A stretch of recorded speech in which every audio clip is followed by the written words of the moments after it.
Hey, everybody, it's Bob Rivers here. Thank you for joining me and giving me a few minutes of your time. Literally, over the last 40 to 50 years, we've had some fun discussions. Today is going to be really special for me because in my journey, some of you may know I was diagnosed with stage 4 cancer a couple of years ago, a serious kind of cancer. In my journey, I have been surprised in that I've done much better than expected, and in that I've met some amazing people. I'm talking from healthcare workers to support groups that feature other stage 4 cancer survivors. And I feel like I've learned a lot about life that previously I had no idea of. And so today, I'm going to tell you a story about someone I've met on this journey, and we're going to interview him and have a nice chat. It starts here. About 2.5 years ago, as I was getting ready to face a surgery, I was shutting things down. I shut down the podcast for a while. I said, I'm going to have to take a few months off for my health. And it's funny, when you're working for free, of course, everybody understands pretty much. If I'd had to take time off the radio show, that would have been harder. And as all this was happening, other things were coming into place, like Spike O'Neill. I got an inquiry about him from Cairo FM, where he now works. And other friends of mine just seemed to reach out from the past. And I made some wonderful connections of people, sometimes that I hadn't seen in decades. This particular connection came out quite unexpectedly, by accident almost. I opened my email one day and I had an email from this guy with a very Russian-sounding name. And it was something I've had before. He said, listen, I've been a fan of your Twisted Tunes. Your music is really great. And I love getting fan mail. Who doesn't? And he said, I'm curious, do you have a name of someone you could share with me who did your music production? Because the production is so good. I'd like to work with your music producer. And when I read this, and I apologize, all of us in media are a little jaded. And now that you're all in media broadcasting to the globe, you know what I mean. At first I thought, do I want to bother Ben Karlstrom with this? Do I want to send him a random email from someone I don't know? 99% of the time someone tells you they have some music. It's like, you keep working on it. That's great. It doesn't blow you away. But for some reason, I said, let me forward this to Ben. I said, Ben, this guy sent me an inquiry. Not sure what he wants to do. Sounds like he wants to record an album. And then I completely forgot about it. Some months later, like maybe 6 or 8 months later, I'm trying to work with Ben, and he's got this other client who's taken up all his time. And I'm like, well, when are you going to be free? He said, I'm finishing this album for Misha, and it's going long. It might be another month. And Ben reminded me, he said, that's the guy you sent to me. That was the referral. I'm like, well, I screwed myself over by putting, this random email guy to Ben, and now I need his time. At some point, I said, can you send me one of Misha's songs? If I remember right, he said, well, I'll have to ask him because, you have to. And he sent me this song called The End of the Road. And what I didn't know that Ben told me is that Misha is also a stage 4 cancer survivor. And that the reason he reached out to me is because he wanted to make an album and do something that was fun and happy while he was dealing with the illness. And it is, and I feel like this is an important message for everyone who gets a cancer diagnosis, and almost everybody does at some point in their lives, or all of you know someone or are involved or touched by cancer. How you handle it I mean, everyone is different. Every cancer is different. But the bad ones, generally, they're bad. They have, an expected poor outcome. What do you do with your life when you get that diagnosis? Well, this gentleman, Misha, much like myself, said, I'm going to do the coolest, most important thing that I can do that gives me satisfaction in life and feels meaningful and good to other people. So that day I forwarded his email to Ben. That got him started down that road. And before we bring him out and discuss who he is and some of the rest of his story, I think we should play you the video. So sit back. If you have headphones on, great. If you have a gummy handy, pause for a half hour and come back. You know who you are. But generally, get yourself in a mood to be amazed. So this is a song written by Misha. I believe I'll get the name wrong. Misha Shengaout. I nailed it. Okay. He's in here. He can hear me. And the song is called The End of the Road. Here it is. Hello, my dearest. My name is Michael Shengaout, and I happen to have a stage 4 cancer. I recorded this song to share that no matter what the tragedy is, our life shall become a triumph if we continue to love and do what is meaningful. Thank you for listening.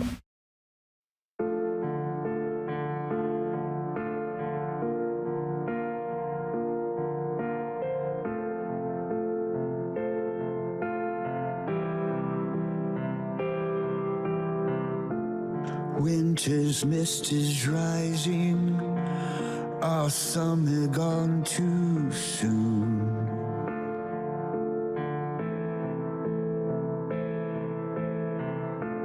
Walking in sympathy to the end of the road. Ooh. Can you tell me what lies there beyond the grinning moon? A love well lived descending, a promise never ending. We hear the lonely cries there, a melancholy tune.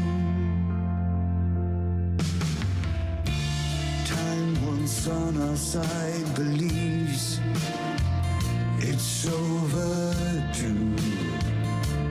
Whoa. Running in 4/4 time to the end of the road. Whoa. Never stopping for a to catch a breath or two and save these friends we trusted. Now the bonds are rusted, facing reality of what is to be in view. When it's time to leave love, take the time to grieve love. Memories well kept will warm the winter chill. Awaken every morning and be glad. Be glad we lived the lifetime that we had. For even after death, I know I will. Even after death, I know I will. I will. Gray seas, foaming fury, air turned to ice and frost. Oh, fly for us at the end of the road. Whoa. Cannot see what's beyond it, yet I know we are not lost. There's gift in every hour, and if I had the power, I'd stay with you forever, no matter what the cost. When it's time to leave love, take the time to grieve love. Memories well kept will warm the winter chill. Awaken every morning and be glad. Be glad we live the lifetime that we had. For even after death, I know I will. Even after death, I know I will.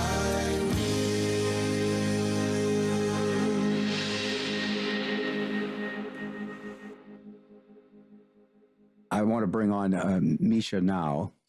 Misha Shengaout? You're going to tell me I did good, even if I didn't do good. I know You absolutely nailed it. In fact, if I didn't know better, I would think you speak Russian. Yes.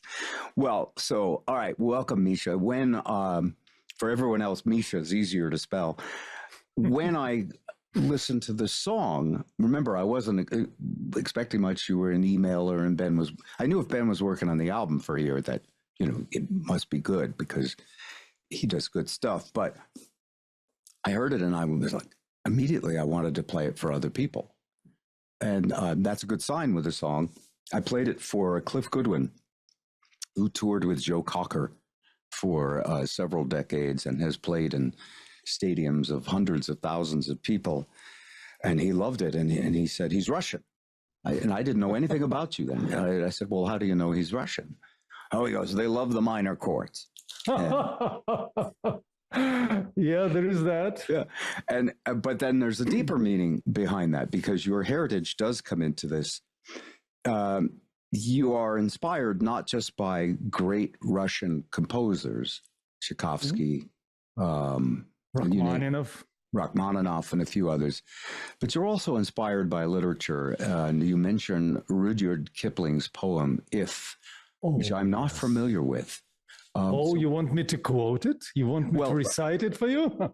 Let's, before we get to you got your diagnosis and now you freaked out and you did this album.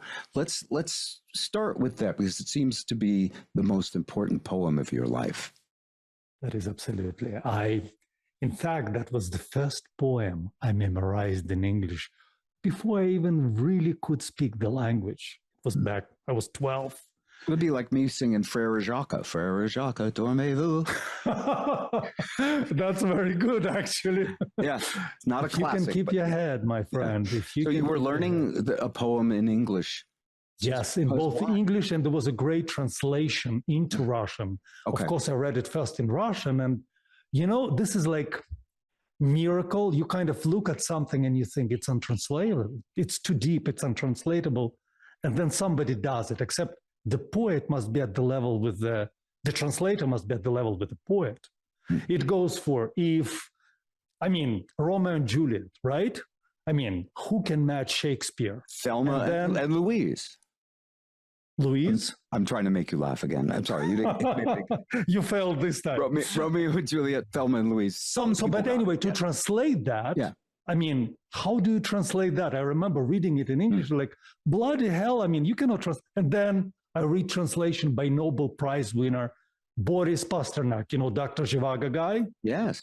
And I'm reading, and it's like double pleasure. First of all, you enjoy reading it again, right? And then you enjoy it as, I'm a translator, as a side gig. I'm like, unbelievable. How did he do it? How could he find those parallels? So anyway, it started with Russian. Let's assume much of our audience and you consume much of human people these days, are too fascinated on their iPhones to get too much into poetry. Summarize, if you would, for us, what's it about, and what are you going to get out of it if you delve into it? It gives you the fortitude to deal with anything. If you don't mind, I'll recite a couple lines of it. Please. If you can keep your head when all about you are losing theirs and blaming it on you. If you can trust yourself when all men doubt you, but make allowance for their doubting too. If you can wait and not be tired by waiting or being lied about, don't deal in lies, or being hated. Don't give way to hating, but neither look too good nor talk too wise. Now, second verse gets even better. I'm going to do a couple lines. If you can dream and not make dreams your master, nor think or make the thought your aim, if you can meet the triumph and disaster and treat those two impostors just the same. Treat those two imposters. It goes even, it goes to then at the last, I mean, at the end, I mean, it goes, yours is the earth and everything that's in it. And then, and even more, you'll be a man, my son. He actually addresses it to his son. He had only one child, Kipling did. And he didn't try to get him out of army when the First World War started, and his child perished. And Kipling had all kind of, he was not perfect, just like the rest of us. But the stoicism, not in upper stiff lip, but I mean, stoicism as in knowing that you will face suffering and knowing that whatever life throws at you, you shall overcome. That's a poem. And if anyone wants to, if there is one poem you want to have on your wall, because suffering, everyone will. Sick kids, sick parents, failure at work, cheating spouses. I mean, war, whatever, right? It will happen in, I don't know a single person, and I know thousands, who didn't have to deal with at least one of these things. The question is, how do we deal with it? And unfortunately, we often think that girls, right? Broken nail. I mean, broken nail is a tragedy. Well, and there are tears and this. This poem actually puts everything in perspective and gives you the strength, at least starts giving you the strength. Yes, it feels like he's coaching you. It feels like he's letting you know, and once you're a stage 4 cancer, and we use the term survivor loosely, none of us survive. None of us flies out of here on a magic carpet. But as soon as you know that you faced some really tough things and you got through them and you're smiling on the other side, that's what this poem is about, right? That's right. It's interesting that you can suffer and be happy at the same time. I never thought it was possible. Well, actually I did. I'm lying. But that's objective. I mean, suffering comes no matter what. It's whether you will have long-term happiness. And it's not one poem, of course. It's, you end up bending your life attitude. And all of a sudden, well, in my case, I was lucky. Cancer came, and I remember walking out of the doctor's appointment thinking, okay, now I need to change my life because I've got, supposedly 2 years to live. And the second thought, I don't think I have to change anything. I'm already living the life I always wanted to live. I dreamed of living. So there, and if you're there, death is not pleasant, but you're not really afraid of it.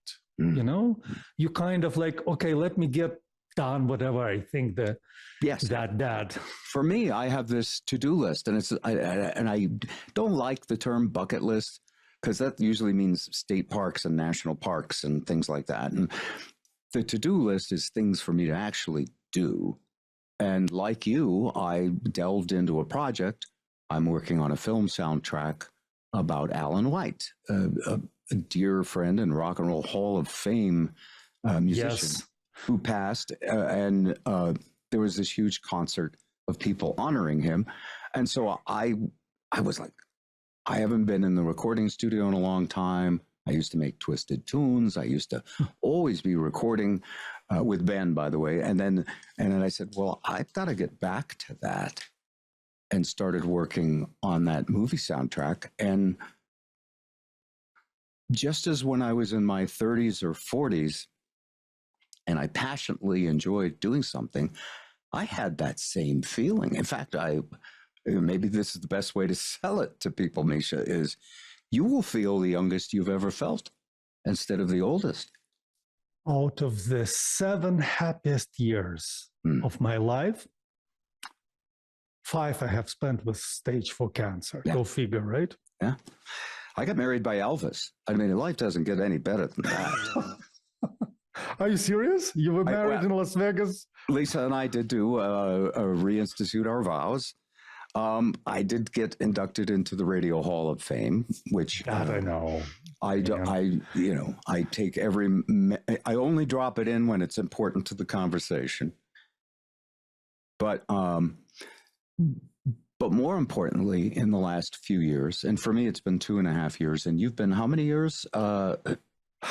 Diagnosis came in October of 2019, and my doctor, who is the classist doctor in Atlanta, not just because her last name is Dr. Class, right? But she's actually German chick, beautiful, brilliant, sharper than the razor blade. And, in October of 2019, she told me, she didn't tell me I've got 2 years to live. She said, she knew that I know statistics, right? Mean survival time is 25 months. So it means 50% of patients with my diagnosis died before 2 years elapsed. So I ended up kind of calculating, October 2019, so roughly November 2021. And if you have someone with cancer in your family, you all do the math. You all she didn't dally around. She gave me full facts so that I would have, and I was like, okay, so this is what it is. In fact, it was so funny because it was my girlfriend, Julia. By the way, my ex-wife name is also Julia. I'm surrounded by Julia. So you're like Johnny Carson. You just always go out with a woman with the same name. She had Joanna. This is good. That is a weird thing. There should be a name for that, but it does exist. There is no name for that phenomena. But and you and your ex-wife have 3 children, and you're still very close, right? She is probably one of the best friends I have, and there is almost everything I would do for her, except probably one thing. I wouldn't move in with her, and the reason being, it's like we should have stayed friends because, she's very steady, but she's not fast. She's slow and steady, wins the race. And I'm impulsive, like, okay, got an idea, let's get going, right? It's like getting rabbit and a turtle in the same team, right? And it's like, doesn't work. We were driving each other crazy that way. But all right, but let's fill in a little more of your background too. Some of this is very fascinating. Your mother, who is in her 80s, is the piano player on this whole album.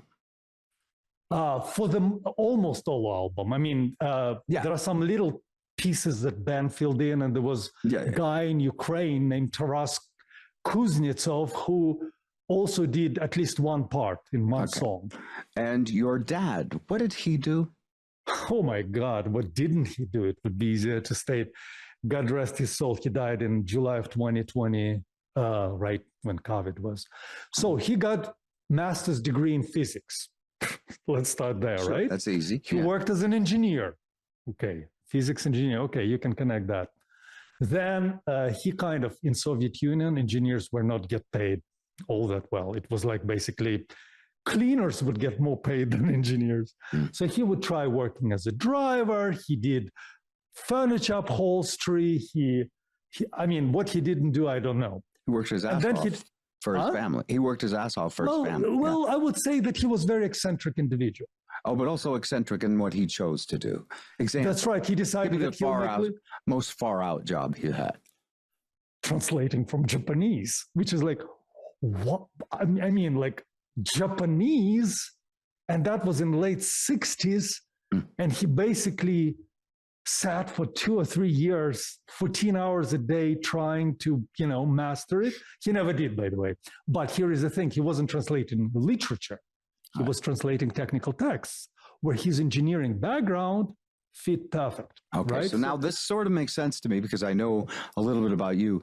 So you have this very high bandwidth thinking father who did very hard things, and your mother, a musician, a great pianist, and you grow up to be, of course, if I remember correctly, like a software engineer, software designer. That's what I ended up doing. Who also played music. Was the music on the side kind of for most of your money-making years? Absolutely. Until 2004, I would say. In 2004, I was, 33?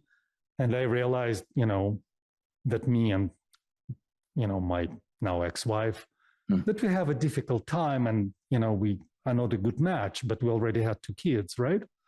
And I said, okay, I want to stay and see my kids grow up and support, Julia. And, but you kind of sublimate, right? That's a technical term from psychology where you kind of find something else to do. If one area in your life, is not doing great, you kind of direct in that area. My mother, she was, she's teaching in US actually. She was teaching here for like 25, piano teacher. Yes. Yeah. She's actually an amazing pedagogue. I'm telling you, it's like I tried to play some piece and I'm like, I cannot play this passage. And she's like, okay, try to do this exercise. I mean, I do it like for 5 minutes, I can play the passage. I'm like, this is what I call good teacher, right? So anyway, she gave me a gift of Sibelius, sheet music notation software, which actually can press a button and it plays reasonably well. And I always had a dream, where I literally did. I always thought it's impossible, right? How about writing a piano concerto? For you? Like, yeah, I wanted to. And I'm like, okay, so I basically have my career on autopilot. I make money. I mean, well, I don't do all that much. Well, anyway, I'm not traveling. I might as well do it. And I remember I'm like, I had some melodies in my mind, some, themes I wanted to develop. And I'm writing, right? How are you writing a piano concerto? You start by buying trackload of sheet music and see how the great ones did it. Rachmaninoff, Mozart, Bach. And I was I spent like several months reading through that. And I listened to Adventures in Fine Music by Carl Haas, if you've heard that. It's on NPR, very right? familiar with him. Oh my God! Yeah, they're both my favorites. And I'm like now. By the way, you know when I'm teasing, right? No, I have no bloody idea. But here's the thing: you are using big words, and I hope I don't piss off my countrymen. But for Americans, words like pedagogue are big words. They might even think it means something else. And as you're talking, you have a vocabulary that I'm like, all right, how can I bring this back to the truck stop where I grew up? And I also don't want to get too bogged down because we got to get back to you. But basically, you came from patience, art, and high bandwidth thinking. You devoted yourself to, of course, what was most successful at the time, working in software. You had success. I was a software architect, which is top technical person. And then in your, sounds like 40s, late 40s to early 50s. How old are you now? Well, I'm 53 right now. I was 33 when I started, diving into the music. Back into the music. Can I finish funny part about finish that funny concerto? part. All funny parts are welcome. You will like it.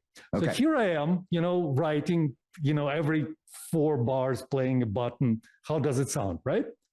All of a sudden, my 4.5-year-old daughter and my 2.5-year-old daughter, it was in 2005, right? Barrage into the room. And oldest one says, Dad, what was that? I'm like, it's some music I'm writing. Play it again. Play it again. And I hit the button and they start dancing to my piano concerto. And they're not faking it because she's 4.5, right? Yes. And play it again. They asked me to do it like about 25 times. I kid you not. I spent over like 2 hours. Had they heard of Taylor Swift? They hadn't heard anything. They heard, this is Baby Einstein. Yeah. Baby Einstein, that was their limit of music. And they're dancing to it all this time. And I'm like, it must be really decent music. So your kids gave you the idea, the validation that what you were doing was good. Yes. That's really important because That's what started. these days anybody can make music, and it's very hard to break through with a piece of music. I think this song, but the whole album is very. And by the way, it's different, folks. It's not traditional rock or pop. It's got these Russian influences that give it a kind of a haunting and yet very happy feeling at the same time. So that's all I'll say about the rest of the album. It's what's the name of the album? It's called Stories of Love. The Stories of Love, and it's coming up literally in several weeks. I plan to do it on my dad's anniversary. Okay. August 31st, on his, birthday. And so for you, I want to make this last part personal about you. I have my version of this story. When you go in to your doctor's office and he gives you the bad news, how did he say it? And just make me feel like I'm there with you for a second. Sure. So it was October 4th. Me and Julia. Well, I already remember the dates, by the way. Yes. Oh, yes. And me and Julia walk into this office, and here is this German lady. I already knew that something is off, right? She walks in. I'm Dr. Carmen Klaas. She's German, right? Double doctorate. Brilliant, sharp. And she doesn't dilly-dally, straight in. Okay, you have stage 4 colorectal cancer. It's incurable. We cannot cure you. We can just prolong your life. If you do the treatment, mean survival time is 25 months. If you don't do treatment, your mean survival time is 5 months. And this is it. This is what we will do. And she goes into therapist. I swear I wasn't planning this. And I'm all of a sudden blurting out, Dr. Klaas, cancer isn't so bad. She's like, that's the first one? Excuse me? How do you mean? I'm like, okay, let's see. First of all, I ain't dying from Alzheimer's, which is, in my opinion, the worst way to go. She's like, okay. Second, I've got great life insurances. So I'll leave my kids more dough than if I live till I'm 100. Okay. And third, the most important. You're counting your blessings as you're being given a terminal illness. I swear I wasn't planning this. And I really said it in exactly those words because somehow I remembered. And I'm like, third, I get to tell all the whiners out there that if I am totally happy with stage 4 cancer, what's your excuse to whine? And by then we're all laughing, right? And of course we had conversation. It turned out all 3 of us were born within 5 days of each other. 5 days, literally. At this moment, the doctor and the nurse that were in with you were... There was no nurse. We're just in the office and she's breaking the news. Oh, she's breaking the news, but there were you said there were 3 of you all born within... Julia, my girlfriend, because we both knew that something is going on. They did biopsy. You and her are born within a few days of each other. Me and Julia are born within 3 days. And Dr. Klaas is 5 days younger than me. Again, so we're like, huh? Something else to talk about that is not the elephant in the room. No, it's more like, cat in the room. Yeah. Go on. The cat. Cat on the roof, I guess. Did it hit you harder at any time, or has it? It did not. Here is the thing. I'm probably one of those lucky people. Well, I don't know if luck applies to this. I mean, back around 2002, when I realized that me and my now ex-wife are probably not the best match, that hit me. If you saw me back one winter evening in 2002, if you looked into one of the Atlanta offices where I was an architect of a project, you could literally see me on my knees, crying my eyes out, because I felt like I'm a failure, that my life is a failure and it's terrible. And I remember I actually started planning the divorce papers, and then I thought, I know that I didn't know what I was doing when I was getting married. Do I know what I'm doing when I'm about to get divorced? And I made a conscious decision. I will not anything serious in my life until I can really trust myself that I'm together, that I know what I'm doing, right? So I spent like a year going to a shrink.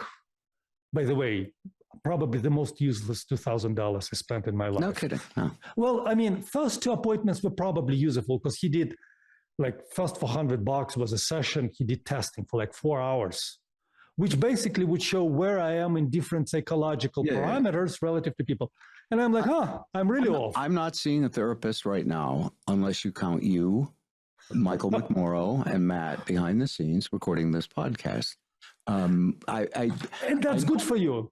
I think I will need support. There are these end-of-life coaches. They call them doulas that help you navigate some difficult stuff. But I don't need to go back and see why my dad was always angry at me. I don't need to go back and figure out why the kids picked on me in high school. I already know. I was a dork. I deserved it. It was somewhat jokey there too. Yeah, I understand. But maybe laugh. In reality, it's dual, because dork or not dork, to dork or not to dork. That is the dork question. Or not to dork. Yeah, again, talking to a guy who's versed in literature. Anyway, I just feel that the best way to be happy and healthy is to do projects with friends and to give every bit of love you can to your family, and that's a full plate. I'm as busy as before I was retired. But here is the thing, Bob. You are a pretty together guy. And I'm saying this not because I try to suck up to you. You already got the podcast. Yes. I got into podcast already. Be honest now. I can be honest. I mean it. And there are very few people who are. When I say integrated, here is the thing. Your heart tells you what you really should do, and your mind should really tell you how you're going to go about it. And unless they're working like this, you're not integrated. You don't know what you want, and you cannot figure out how to get there. And in 2002, I was basically pure mind. I'll tell you this. It's actually a funny story. It's one of the appointments to that shrink, because all of that, anyway, he says, take a piece of paper and draw a man. And I'm like, beg your pardon, whom? Whoever you want. Me? Okay. You want to draw yourself? Do it. You? Whoever you want to draw. I'm like, whatever. So here I am. I'm terrible at drawing. So I draw like in the upper right corner. I still have the paper. I may send you that paper. You will laugh. I mean, you may show it at the podcast. So here I am drawing a head with nose, eyes, everything, and neck like bust, right? Like Mozart. And I say here, and he starts interpreting. He tells nose, this means that, eyes mean this, mouth. And I'm like, you're so spot on. This is awesome. And he says, neck is connection of your mind to your feelings, and body tells you about feelings. I'm like, but there is no body. He's like, exactly. That was the second useful appointment I had with him out of 20. And the rest, I ended up finding books, not just reading them. And I mean serious books, not your pop psychology, which is very limited, should I say. I mean, so TMZ is not a book, by the way. That's where I draw the line. That got a laugh. Okay, that crosses borders. That's good. Okay, let me short circuit because we have a few minutes left, and I guess sure. I want to take what you said and see if there's a meaning in it that could be useful for other people, because nearly everyone we know will have cancer or have someone with cancer close in their lives. And we'll have to deal with what you just described, Absolutely. Which is the choice of how you want to live your life. And you say, you complimented me. You said, I'm sharp, and I'm not going to disagree. But my wife could come in and, but yeah. But I don't also think it's about being sharp, because some of the, and I don't know what the word sharp means, which is also good, but some of the least educated, by measure of degree and accomplishments in education, and some of the simpler kindness in people that doesn't require like a lot of intellectual thinking, to me is some of the most beautiful. And I actually think what's cool about your attitude, and I'm sharing a little bit of mine, is that if you can grasp into that concept of being completely present and aware of what makes you happy and the things you've done throughout your life that you know make other people happy, that anybody can do this. You don't have to be sharp. You have No, you don't have to be sharp. I'm sorry for cutting in because it's actually psychologically proven. Yeah. Long-term happiness comes only when you move towards your long-term cherished goals. It can be family, music. Yes. I mean, just serving at the church. But here is the thing. But but let me even zero in on that. Sure. Doing what is for you, not for anybody else. What is for you the most meaningful things you have done in your life? Do those, and you have to be happy. Would you agree with that?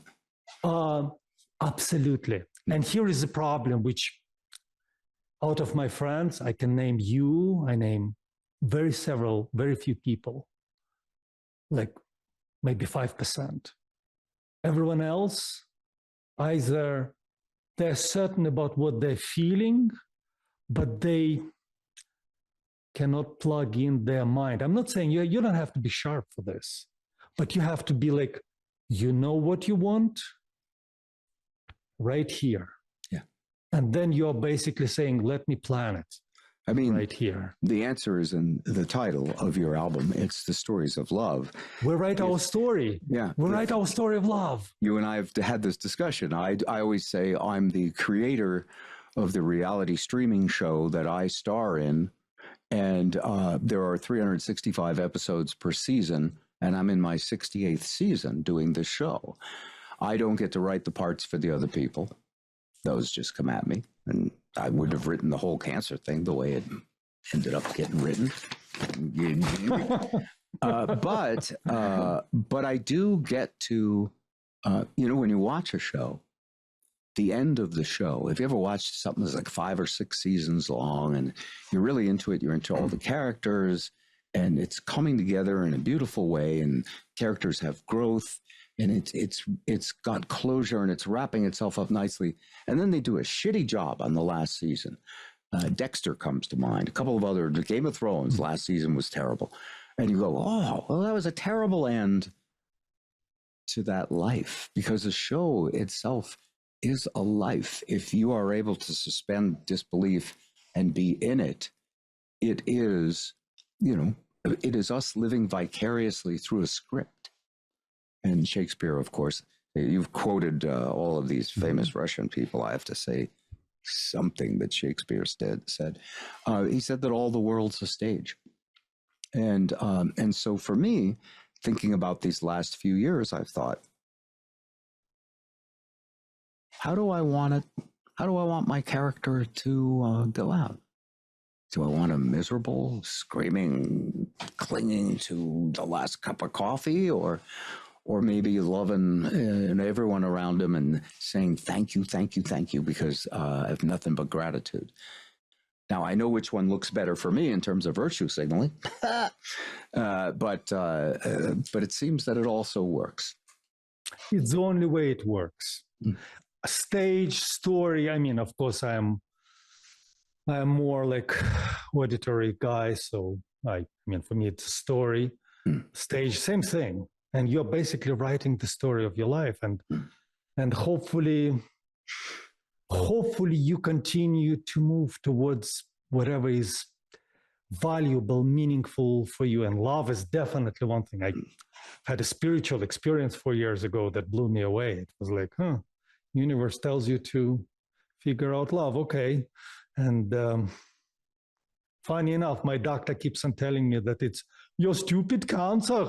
It just doesn't know how to adapt to the chemotherapy. So you've had it for like 5 years And it's surprising that it works. And I'm like, it's surprising. Must have a stupid cancer. It is not very sharp. I'm like, I'll take that. But I'll take the dumb fundamentally, cancer. I honestly don't think it's like I had this, I'm not going to go into this unless you want me to, but had the spiritual experience. And it's like probably the most intense thing that happened to me. And then you think, am I crazy? Or did it really happen? And it's like, what is it that you haven't quite, would be nice to have lived that is not on your bucket list? And it's like, I mean, it's not one word that you get. It's like whole thought packet downloaded in your head, and your mind is like, I cannot manage this. And it simplifies, ends up with one word, but it's not the word that you heard. It's like whole concept, which is huge and cannot manage.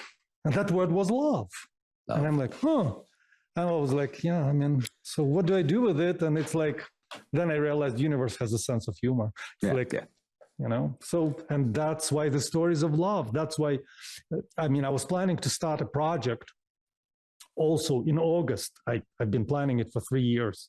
This equipment is, by the way, for that project, video stuff. And it was stories for heroes. Who is the hero? This person going out of his comfort zone towards what he believes is his long-term goal. And dragons may eat you or whatever else, but if you go out, you either die, and it's worth dying for, or you get gold or, you know, whatever treasure, you know, maiden, whatever. Bitcoin, I believe it is now. And ultimately, it is something you can choose. It is something anybody can choose. There is no other way to happiness, I believe. And not just Misha, I believe, it's scientific. Misha, we're going to play one other song from your album, The Stories of Love. For those who are curious, we worked in an almost similar fashion. Misha has musicians all over the world. This most recent project I did with my two brothers on Mother's Day, you know, we had Ben in Vancouver. They were in Connecticut. Our drummer was in London. It's really possible to do that these days. And if you get nothing else out of this podcast, you can do amazing things online if you want to put together music. This album is essentially out now because as this podcast is being released, it's going to be released around the same time. Stories of Love will be on YouTube. Stories of Love will be where else? Spotify, Amazon, iTunes, everywhere. I mean, I you know, the distribution nowadays is easy. And by the way, I meant to, first of all, I meant to compliment that song you mentioned. I had such a kick. I did not expect it to be that much fun. Honestly, no offense. I mean, the mother better told you, right? Mama was right. Oh yeah, I loved it. I was getting a kick, and it was all done remotely, fun, no stress, no multiple takes, just bang it out. And then we put the video together with iPhones. And it was that easy to do. Yeah. It was that easy to do. One thing, little self-promotion, I was planning to do several episodes at 6 Elements music channel, specifically telling how this particular journey of making this music, telling your story, happened. Well, more like it can be used as a tutorial, right? Like this is what you can do. That was, so if you want. All right, well, we will link to that. That's your website and your actual name of your project, right? You call the whole thing. There are 2 projects. 6 Elements is the name of the band. And that's musical, well, basically studio musical. I never wanted to play on stage. And the other project is Stories for Heroes, which again, I would appreciate because I believe everyone can use a good story of how it can be motivational, not just out of the blue. I mean, some of them are mine, some are fictional. And I believe it will be video and the story. It won't be just reading, so you can just watch it. And so that's the main message from Misha is that you can be happy even while suffering, and you can do things that are important, and you can have some of the happiest days of your lives when you'd least expect it. So we're gonna take you out with "Let's Fall in Love," which is so beautiful, and we'll links after that to all of the ways to contact you, Misha. And I know this is your first podcast. I think I think you should be on, so many cancer support group type podcasts and get this message out to people. It means a lot to me because we just did this project together and yet apart and not knowing with our common friend, Ben. I want to tell you to be well. Have a wonderful, wonderful day and week and months, and enjoy every gift. Every day is a blessing. Thank you. Thank you for really being with me. appreciate this opportunity.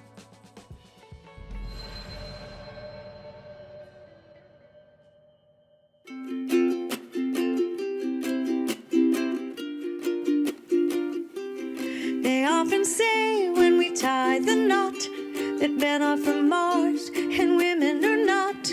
They say that hearts are beating out of sync, but you and I share a much stronger link. Singing duets better than by yourself. If you forget lyrics, then I will help. Our orbits are different, but not too far, spinning around the same happy star. Let's fall in love under heaven above. It's remarkable stuff. Venus and Mars, united in dance, are sharing romance under stars. Let's fall in love. Let's fall in love. Some may say that I am falling for moon. Maybe that will make you Venus's swoon. Help me move the furniture, fixing the stuff, getting rid of trash and pouring down love. Singing duets better than just by you. You forget a note, I'll give you the clue. Orbits are distant but not far enough. The planets are sharing the same common love. Let's fall in love under heaven above. It's remarkable stuff.